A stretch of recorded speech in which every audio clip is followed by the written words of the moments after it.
Get together a group of like-minded people for this eco-church journey. Then you'll make progress much more rapidly.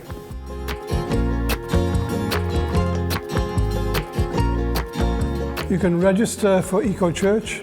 You can measure your baseline figures for gas and electricity. You can find a green supplier, and you can offset what you cannot find a green supplier to cover.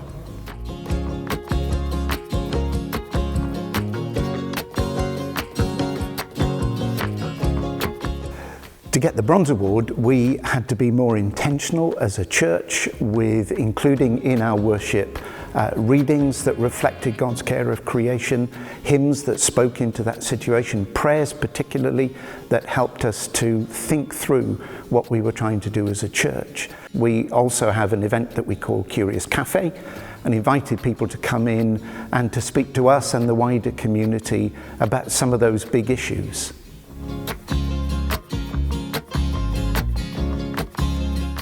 To get your energy use accurately, you must record what your meter is saying, not just use an estimated reading. You might be able to reduce your consumption of energy just by changing the timing on your heating systems. I know a church not far from here which is probably burning about £2,500 a year too much just by not doing that. You may have to reduce your output for your lighting by changing your bulbs. You may have to change your boiler and look for a grant award to achieve that. And you should improve your insulation and look for all the drafts that you can exclude.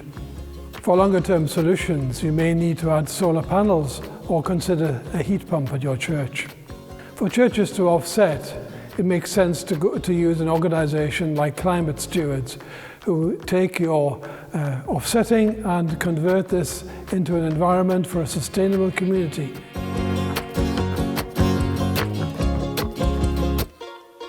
In order to communicate ways for people to get environmentally friendly in an easy way, I put into the weekly newsletter an eco tip.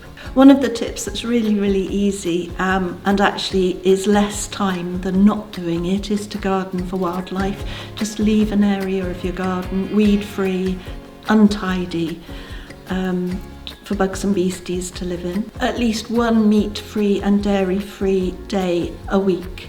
Another easy eco tip to take on board is to use the Ecosia search engine instead of something like Google. Right from the start, we have run a series of green fairs in the church space. We have actually met with our MP a couple of times and engaged with her on various issues. And I think a tip on that is to try and engage your MP on a topic that you know is already close to their heart. There you go. It's easy, isn't it? Eco Church is about hope.